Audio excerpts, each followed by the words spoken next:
Look at that, would ya? Would ya look at that? Would you take a look at that?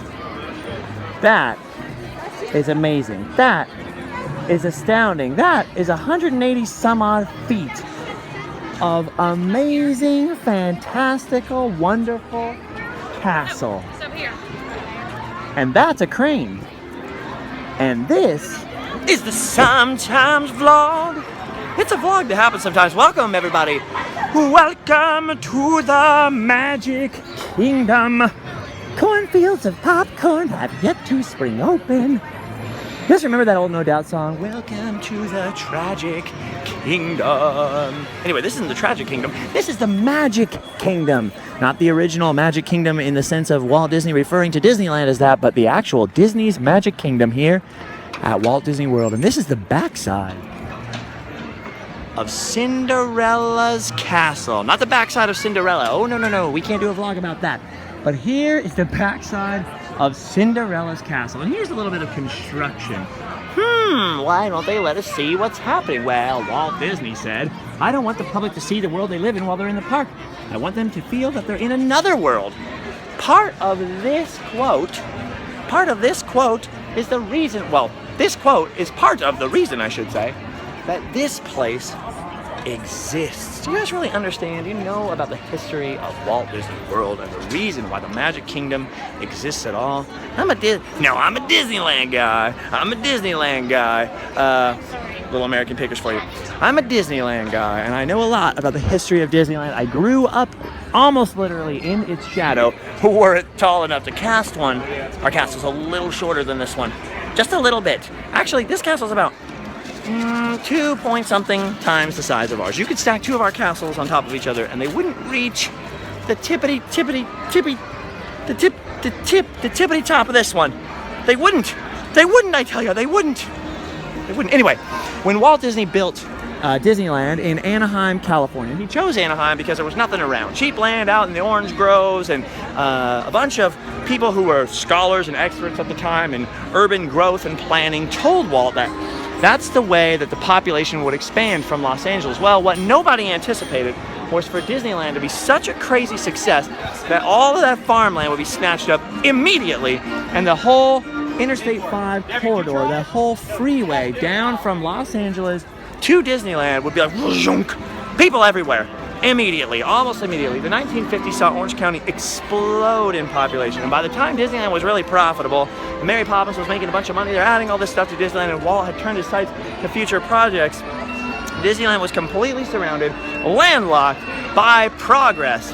And more importantly than that, they were having a hard time keeping people from building high-rise hotels that could peep down into Disneyland. And Walt really, like the quote said, wanted everyone to be in a whole separate world, not part of this world. So they started sneakily buying up land in all kinds of places. They still own a bunch of land in Missouri, but they owned a bunch of land in Florida through a bunch of sneaky, sort of backhanded, well, not backhanded, like they didn't do anything wrong or illegal or anything, but they got a bunch of dummy corporations to buy up a bunch of land so they could still get it for cheap, so no one would hear Walt Disney's buying land and jack up the crazy prices. And they managed to acquire so much land, you could plop 2 islands of Manhattan on it, and I think still have a little room to spare when they first bought all the land. Anyways, Walt Disney's Magic Kingdom was only a part of a huge project. He wanted to build cities of tomorrow here. He wanted to do all kinds of crazy stuff. Enough land that he could let his imagination stretch forth in the form of construction projects till kingdom come, if you'll pardon the expression. And he kind of got what he wanted here in the sense that Magic Kingdom, unlike Disneyland, is so massive, and it can push on all the way around, well, except for in the front towards the lake, but it can push on all sides. You can push out and expand it and expand it. And here in Fantasyland is the ultimate example of that. Over here, past Sir Mickey's, and by the way, look at that. Look at that super awesome reference to Mickey and the Beanstalk. Let me walk backwards for a second. I never really noticed this before. I haven't been here that many times. Look at that super awesome reference to Mickey and the Beanstalk. Jim, can I ask you a question? What's in Sir Mickey's? What's in there? It's a store. Just a store? Okay, thank you. So there's a store here called Sir Mickey's, but look at that. Sir Mickey's has a beanstalk growing out of it. Just like Mickey and the Beanstalk. You guys ever seen Mickey and the Beanstalk? I had a VHS tape of that growing up that I probably wore into nothing. Fee-fo-fi-fum, fi-fo-fee-fum. I'm the most amazing guy, What was the little cricket's name? the little bug's name. You know the duck in the beginning that's telling the story, and then there's a little guy. I believe it. I believe it. I believe it. What the heck was that creature's name? What was that critter's name? Anyway, I know it's windy. I'm sorry for that. Anyway, so we're here at the Magic Kingdom looking at this. Fantasyland, the ultimate example. This right here, just like at Disneyland, was once Snow White's Scary Adventures. And back there, they had a Mr. Toad's Wild Ride, just like here, only it had 2 tracks. So you had 2 different adventures you could have gone on. Over there, some more, and some more, and some more. They still have Peter Pan and It's a Small World. Pinocchio's Village Haas restaurant there, which I think I showed you guys in a vlog last time, looks down into Weirdo, Bizarro, Indoor, Small World. And that was sort of old Fantasyland. Over here, across from Mr. Toad, was a big lagoon, and they had, of course, just like Disneyland, a submarine ride, 20,000 Leagues Under the Sea theme, which really makes you wonder, 1971, 20,000 Leagues Under the Sea ride here at the Magic Kingdom, but 20,000 Leagues Under the Sea was released before Disneyland opened, and they built the submarine ride in what, 1958, 1959? So they really could have done that in the first place at Disneyland, and you wonder why they didn't. Well, I guess because I'm thinking out loud now. I guess because the submarines at Disneyland were very futuristic at the time they were built, and they were incorporated into Tomorrowland because they were such a futuristic ride, like in my submarine history video. But here they were incorporating the submarines into Fantasyland, so why not Captain Nemo? That makes sense. Anyway, the submarine ride proved to not be so wonderful for... How's it going, man? Good, how's it going? Good. I recognize you. That's awesome. What's your name? My name's Paul. Paul, nice to meet you. This is And Mandy. Mandy, did you guys just get married? Yes, we Congratulations. Well, now you're stuck in the sometimes vlog. Look at this. California. You guys are from California? Yes. From where in California? Anaheim. You're lying. No, we are from not. Anaheim. So am I. That's Yeah. awesome. That's All the awesome. time, Look yes. at this. Look at this. Oh, well, congratulations. I just took a picture. I'll tweet it to you guys. I'll tweet it later. Yes. Okay, bye, guys. Nice to meet you. Look at that. Anaheim people here at the Magic Kingdom with me. That's so exciting. Anyway, it proved to be not unpopular, but just unmanageable, expensive, all that sort of stuff. The reasons they take out all kinds of attractions. The Disney can look at numbers. Look, I'm one of those people too who wishes they kept every old attraction. I love old attractions. I love them. The older and the weirder they are, the better they are to me. So I get it. I get that there's a lot of people who are like, how dare they touch my submarines? But Disney has numbers and metrics that we don't see, like what it would cost to repair an attraction, how many people actually visit throughout the year, what is it worth in terms of how many numbers of guests are on it versus numbers of guests, so they have surveys and stuff. They don't rip out beloved attractions that are popular enough to keep and maintain. They do this stuff for reasons. There are reasons. We might not like them. Sometimes it's about money, sometimes it's not about money. But sometimes they're unpopular, but we just gotta deal with it because we're not the company, guys. We gotta be grateful, okay? We gotta be grateful for what we have. So in this case, they ripped out the submarine lagoon. For a while, there was a Winnie the Pooh playground. Over here, Mr. Toad became a Winnie the Pooh dark ride.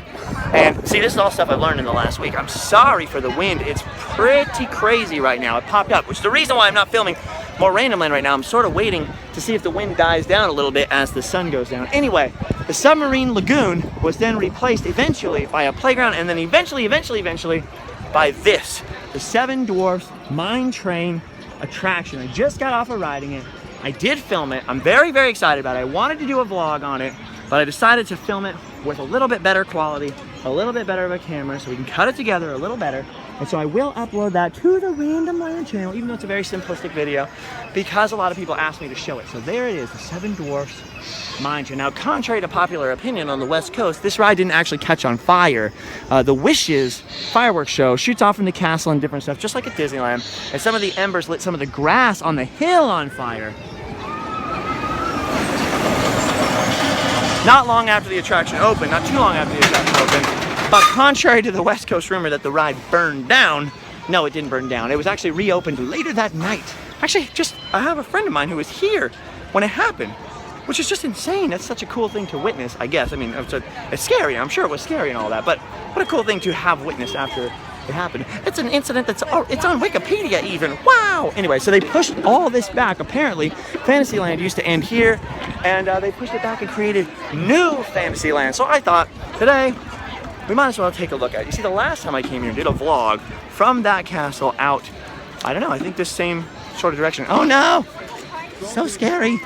So scary. Mickey's Not So Scary Halloween party is tonight. So a bunch of people are already starting to creep into the park dressed in costumes and in character. Anyway, They created a new Fantasyland. The last time I was here, I didn't know as much about Magic Kingdom, Disney World history. I had a pretty good idea from all the stuff I read online, but because I wasn't used to the layout, I wasn't used to being here on the ground and used to turning left for this and turning right for this, I was so discombobulated and so tired, I really didn't have any time to articulate anything I was saying, and I was worried that I'd be wrong. Well, now I've walked around a bunch and confirmed a lot more and just be a lot more comfortable, and I'm a lot calmer today, so I can tell you all about New Fantasyland, or what I know about it anyways. Look at this. Right here is Be Our Guest, which is a super dope Beauty and the Beast themed sit-down restaurant. Now, from what I hear, it's kind of pricey, kind of nice, and more importantly, kind of exclusive. The Beast is a little choosy about the clientele. Oh, we sort of snuck past her there. We can't sneak past those guards. Believe me, I have tried and tried to get in this restaurant. Please just let me take a picture of it. Please just let me film it a little. Without a reservation, you are not getting in here. Now, some people have had really good luck being like, please, can I get a reservation at the last second? Any cancellations? And they just happen to be the right guests to walk up at the right time and get in. That has not been my experience. That has not been my experience. So these are people who are supposed to be waiting for their tables. Look at this, though. Look at this. Now that's a little unusual. You don't get up to a gnarly gargoyle every day, do you? Hey, buddy, why the long face? Why the long face? I keep expecting him to talk. He looks like a cross between Ludo from the Labyrinth and the door knocker, the one that has a flipper finger in his mouth. I'm sorry, I'm used to it. Remember that? The Labyrinth? Anyway, Be Our Guest, super exclusive, fancy Beauty and the Beast theme restaurant. There's the Beast Castle up there. I've been trying to take a picture of that cute little Storybook Land canal boat sized Beast Castle. It looks really, really good out here, especially at night. Like, it looks so cool.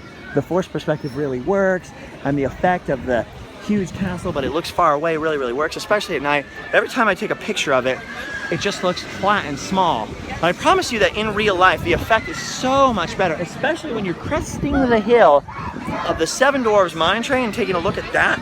It looks pretty awesome. It looks pretty awesome. But it's funny because you have this huge 180 some odd foot castle back there, Cinderella's castle, massive, massive castle. And then you have this dinky little castle right here, right next to each other. And the effect, the forced perspective effect is so good on both, sometimes I don't know which one is the better castle. Obviously it's Cinderella's castle, but there's a little bit of an exaggeration there. But it's still very, very cool. So anyway, continuing the Beauty and the Beast. I'm really sorry about the wind. I can't control it. Get back, wind. Don't you fear the cobra? Wait, wind doesn't fear the cobra because it's up in the sky. That's why we can't control it. Bam! Behind Be Our Guest is Gaston's tavern. Gosh, it disturbs me to see you, Gaston, opening up a tavern. You should have been in that castle, Gaston. Doing something that rhymes with earns. There's no man in town half as admired as you. You're everyone's half as admired. That's the totally different direction for that song. Everyone's favorite guy. Anyway, look at him. Look at Gaston. So he has a tavern here that offers Lefou's brew, pastries, snacks, and beverages. Pastries, snacks, and beverages. And I'm getting all sweat mustache here. Look at this. So you can get Lefou's brew, which is a frozen apple juice. Ooh, with a hint of toasted marshmallow. That kind of sounds amazing. I don't even know if I have it. With all natural passion fruit mango foam. Souvenir Steiner. Like, that's the most elaborate souvenir treat I think I've ever heard of. And you also order a roasted pork shank, which is sort of the Gaston version of a turkey leg. That also looks kind of amazing. Look at this. Inside of Gaston's tavern. Look at he used antlers in all of his decorating. My, what a guy like Gaston. Ooh, look, it's Gaston's chair. Hey, Gaston, I'm sitting in your chair. Gotta come out and pound me. This is awesome. I don't really like that Gaston. I've come up against a lot of Gastons in my life. Believe me, I've been the Beast many times, but not nearly as buff. Just kind of scrawny and string bean armed. I've come up against many and many a guy. Oh, you're gonna sit there. You're good. I just want to look at that. He uses antlers in all of his decorating. He wasn't kidding around. Look at that. How many deer is that? Oh dear! Look at what this ant. I butchered that. Start over. Oh dear, look at this chandelier. Oh dear, look at the chandelier. See what I did there? See what I did there? Okay, you saw what I did there. You saw it in slow motion even. Okay, we're going out of Gaston's tavern. And there's Gaston himself. Meeting and greeting with all the guests. This is just, I think, just restrooms, and then Gaston meeting and greeting with people. Now at Disney World, it's a lot different than Disneyland. It's been explained to me by cast members who are in the know here. I made a lot of new cast member friends out here who surprisingly know who I am from the Random Line videos and different stuff, which I was not expecting. Oh, here's a bonjour village gift, so we might as well go inside and look at this while I'm talking to you. And they've explained to me that because it's not so much of a locals park as Disneyland is, it's just a little different here in terms of taking pictures of characters. Like you guys see, I go to Disneyland a lot, and I'll sort of like, I won't go in the line, but I'll wait on the fringe of the line of people waiting to meet and greet the characters, and sort of in between people, I'll be like, bam, got a picture of Mickey. Nobody with them, no families with them or anything. Just a picture of Mickey in between when people were meeting him. So that's how I get all those character pictures, a lot of them. That's a tip for Disneyland too that I give people all the time. You know, the hot tip is if you don't want a picture with the character, just sort of stand in the line, wait till somebody is done taking their picture, and then get a picture. Here they are not so comfortable with that. I don't know what the reason is. I don't want to speculate. Maybe we should not all any speculation or anything. I don't think it's anything nefarious. I just think that it's because it's more of a tourist place, because it's not really a local place where people are popping in every day. I mean, Disneyland is the most Instagram place on earth, so they're a lot more used to social media and stuff, I think, like that. It's more clustered and concentrated there than it is here. They don't really like you taking a lot of pictures of the characters if it's not your family with them, which I respect that and I get it, but it's just a lot more rigid and crazy here than it is at home. Look at this. So many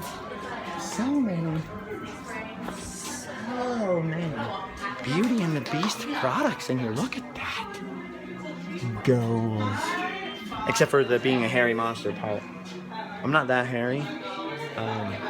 Or monsterish. Although I do have crazy fangs almost. But you get the point. You get the point. Look at that. Oh, he did it. Crazy old Maurice did it. He invented a flying machine. I always knew he was capable. Look at the giant, look at Gaston's bow. Never seen that for sale before. And the Beast, look at how happy he looks. He's so happy to see you. Anyway, look at this whole crazy thing. I have seen this before at Disneyland. Look at that awesome stained glass Disney art. $175. Pretty reasonable if you think about it. A tapestry. Look at the tapestry. This is a castle, and we have many tapestries. But if you are Scottish Lord, then I am Mickey Mouse. How dare he? I love that scene. Indiana Jones and the Last Crusade, everybody. All right, swinging a left. Or a right if we were coming from the right direction. Swinging this way. Past crazy old Maurice's amazing popping machine. Look at that, actually. Look at that popcorn cart. That is so cool. We enter another part of new Fantasyland here. Ariel's grotto. Look at the grotto nature of it. I don't know if it's actually called her grotto, but we call it something out of DCA. There's a lizard down there on a rock, puffing out his neck like a bullfrog, and it's all red. I did not know that lizards did that, but now I do know. I know you couldn't see him, I'm sorry. Anyway, that is the entrance, my friends, to the Little Mermaid ride here. The Little Mermaid ride under the sea. Journey of the Little Mermaid. There's the official title. I don't like to say, oh, Little Mermaid ride, and then I'm always wrong. This is Ariel's grotto. People are like, that's not the official title. I know. I'm trying to keep my title straight between things in California and things here. So if I slip up, I'm sorry. Jeez, I can only do so much. I'm only one person. Look at that, though. Ariel, under the sea, under the sea. Yeah. I did ride this the other day. It is almost exactly identical to the one at Disney California Adventure. Having known that now, I sort of wish that I hadn't rode it, that I had done something else. But then I realized afterwards, but then I wouldn't have known how exact it was. The only difference that I could see, other than lighting, and I'm sure there's some tiny different, small stuff that I don't really know about. The only major difference I could see inside is that there was no Mr. Limpet. No hidden Mr. Limpet at Walt Disney World. At least he's not in the same spot. No hidden Mr. Limpet, but basically the same attraction as it is back home in California. Over here is King Triton at the Seafarers wood carving thing. There's a little snack cart and all this stuff. And then there's a Disney Vacation Club kiosk over here with some really cool theming, and it actually makes for a pretty cool photo shoot. But the poor cast members that are trying to sell vacations are like, please come in here. Please talk to me. So if you're interested in the Disney Vacation, I suggest doing that. Here is Ariel's Grotto. That's how I was getting confused, and I'm pretty sure that is an under the sea Ariel meet and greet. Standby entrance line says about 35 minutes. I don't think I'm gonna wait that long on this vlog today. But there's always the future. The future. I gotta check this out, Doc. There's Seven Dwarfs Mine Train again. So this entire time we've been going around the backside of this cool roller coaster. It's sort of like Big Thunder, only the minecart sort of rock. And then it goes in there into a whole dark ride area of the ride. So kind of like Radiator Springs Racers goes like outdoors and it goes indoors and you see the cars, except for in there, you see dwarves, not cars. It's very, very cool. And then this Storybook Circus is what happened to their Toontown. Their Toontown became Storybook Circus. A whole new sort of play area. They have all kinds of cool stuff in here, but I really feel like, if anything, that should be a totally separate vlog. We looked at New Fantasyland this time. We looked a little bit at Old Fantasyland too, but we looked at New Fantasyland. I told you what I know about it, what's on my mind about it now. I'm sure I'll come back and make a more lengthy, more elaborate, more Random Land style video about it. And when I say I'm sure, I mean I'm literally sure. As soon as I have the money, I'll be making plans to come back. You're not gonna get rid of me that easily, Florida. But don't think you're gonna get rid of me in California either, because I am coming back.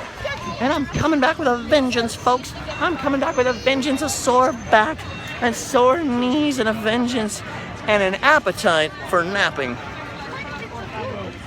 No, I'm not kidding. Look at this. So anyway, so nice and hot in Florida today, nice and warm and sunny. I have a couple more things to film. I don't want to be all Jeff Heimbuck about it, but I totally finished a video today, wrapped on one. So as I've been saying on Periscope, and I think in some of the vlogs, I've been filming like multiple things at once, which is not normally how I operate. I normally like to focus on one thing at a time. I sort of made a mistake this time, or maybe I did something genius and decided to work on a whole bunch of different things at once. Whew, really, really crazy. I'd do it differently now if I could, but I can't. I'm already locked into it. Oh, look at that, that's a cool photo. So I've done a whole bunch of things at once, and today I finally did all of the finishing of one video. Woo, like everything. So I'm like, oh, that's a wrap. Got one. I'm about, as soon as I get rid of you guys from the vlog, no offense, I love you and everything, but I gotta go. Sometimes I need my privacy. I'm gonna go and wrap on another one, number 2. Bam, bam. Tomorrow, assuming the weather is okay, well actually tonight I'm going to Mickey's Not So Scary Halloween Party here again, because tickets were sold out in California, so I had to change my plans and come back to another one and work double duty today. Double duty, man, I'm gonna sleep well at some point. Not tonight probably, but at some point. Mickey's Not So Scary Halloween Party, and then hopefully, if everything goes according to plan, I will knock out a 3rd video. Bam, bam, bam. Completed. And then tomorrow, if everything goes right, because it's supposed to storm like crazy tomorrow. But we'll see. It's been saying that every day. It'll say the next day is supposed to rain and thunder and lightning all crazy. And today it wasn't supposed to rain at all. And it did rain a little bit. The clouds came out and then they almost immediately went away. So you cannot rely on the weather here. You can't rely on the weather here. It's like a politician. It just keeps changing its mind over and over and over again. Anyway, if it doesn't storm and doesn't go too crazy today, I will go back to Epcot tomorrow and make up for the half a day I lost yesterday morning doing that secret mission with Adam the Woo, which he just departed, by the way, to go home and fly to California, and he's going to be back in California tonight. Hopefully he double Disney's. I don't know. Will he do it? Will he achieve double Disney status? Will he achieve double Disney status? I know I won't, because my flight comes in too late when I get back, unless somebody has an extra ticket for Mickey's Not So Scary or Mickey's Halloween Party at Disneyland on the night of Tuesday coming up. For me, there's no way I'm gonna be able to double Disney this time. I am kind of heartbroken about it, but it's okay. Maybe Adam the Woo will do it for me. And if you don't know what double Disney is, it means in the morning you come to a park here, any park here at Disney World, and then you go to a park there, any park there in California at Disneyland Resort. So you hit double coasts, double Disney. Only a select few have ever double Disneyed. Have you ever double Disney in the same day? And within a 24-hour period is acceptable, but really it should be within the same date, you know, on the same date. Isn't that crazy? Some people have done it and come to the 24-hour events here and then flown to California. Some people have done double Disney and 24-hour Disney craziness, like insanity. I wouldn't suggest trying that this year though, because last year Disneyland reached capacity, all crazy. And guys, I know they raised the annual pass prices. Personally, in my opinion, my unpopular opinion, I think it's still worth it for the annual pass. I don't think it's a crazy big drama. Prices go up all the time. My first annual pass cost me 75 bucks. 75 bucks. 75 bucks. Now I need an annual pass to both parks, all crazy. And do you know how much that costs? A Heimbucking amount of money. A lot of money. A lot of money. Look at Prince Charming's carousel there. Now I'm just walking by and I'm like, whoa! I don't know what's happening here, but I like it. Look at that. I could not do that. That's a fact about me. I cannot hula hoop for anything. Look at that. That was really cool that we got to see that village house here. Pinocchio's village house. Okay, so let me wrap this up because I really got to go now. So yes, I'm completing things, and if everything goes right tomorrow, I will complete 2 other videos that I have going on at Epcot. If I'm super lucky, 3. And then I'll have just 2 or 3 more days to try to wrap on 2 or 3 other videos and finish parts of 3 or 4 more that have parts to film at home. So that's sort of being a spoiler, a little bit of a tease that there are some parts to film here and some parts to film at home. You can use your imaginations as to what is happening. But I'll be around. I'll be on Twitter, Justin Scarred. I love to hear from you guys. I really, really do. On Twitter, Justin Scarred. JUSTINSCARRED. Not Justin Scared. I know I'm afraid of spiders and everything, but not Justin Scared. Justin Scarred. Same name on Periscope. On Instagram, it's Live Fast Die Poor. Snapchat's Live Fast Die Poor. I really haven't been using Snapchat all that much since I've been out here. I've just been too crazy busy, but I'm trying to keep up with everything. I'm trying to keep up. So here you go. Here's part of Old Fantasyland. There is, it's a small world, it's indoors. There is Peter Pan's flight, which is the same as ours in Anaheim, but slightly different. And then there's some Rapunzel restrooms over there, which people really love. You gotta see the Rapunzel restrooms. There's nothing in the bathroom that's that interesting, but the outside is very cool, I grant you. So I'm gonna sit right down here on this very unusual bench. Disneyland has sort of the same benches over and over again. Magic Kingdom has a lot of different weird benches. In fact, I'm looking across the way at something super weird from Magic Kingdom. Mickey's Not So Scary Tonight. I'll probably do a second vlog and show you Mickey's Not So Scary Tonight since I couldn't show you anything from it until close last time. I love you all very, very much. I'm now gonna have to upload this crazy long vlog on data from inside the park. I continue to work, even in this harsh sunlight condition, so I can see ugly random land footage. I hope you remember that I took this 28 minutes out of the good sunlight to say hello, give you all my best wishes. I miss California, but I like it here. It's nice, it's cool. Not literally in terms of the weather at the moment, it's nice, but it's not that cool, it's kind of warm. But there you go. I don't know what else to say. I'm never at a loss for words. I got plenty we could talk about, but I don't know what else to say. To say goodbye to you in a friendly way and still let you know that I like you. You know, it's like, it's kind of awkward sometimes. Like sometimes you gotta go. You don't want to be rude because you're still standing right there. And I'm like, I really just, we should have some sort of like safety word in the English language where it's like, potatoes! And then you just know it's like, hey, I like you a lot, but I don't want to make an excuse to leave. I'm just gonna leave. Goodbye. Like, I don't feel like talking right now. Maybe I have to go to the bathroom or something, you know, you're just like, potatoes! It can't be potatoes, though. It has to be something else, because if you say potatoes, somebody might be like, French fries, and think it's a game. We don't want that. We don't want that, especially if you do have to go to the bathroom. You don't want to play food games. No. You don't want to mix up food in the restroom. That's a terrible decision. All right, speaking of Beast and Belle, there they are. People in costumes are starting to show up, which means I better get my non-Mickey scary Halloween, not so scary Halloween party footage over and finished with and complete a Random Land. I gotta do my duty, everyone. So I hope you enjoyed this vlog. Subscribe for some more. Subscribe for some more if you didn't subscribe already. Suggest it to a friend if you think they'd like me. I like making new friends on the internet and using my hand, which some people call the claw. I don't know why. Here's the new line for Peter Pan. It goes inside a building. I haven't been inside it yet, but I plan to at some point. I'm very tired. I am losing my mind and I'm having fun singing. End of song.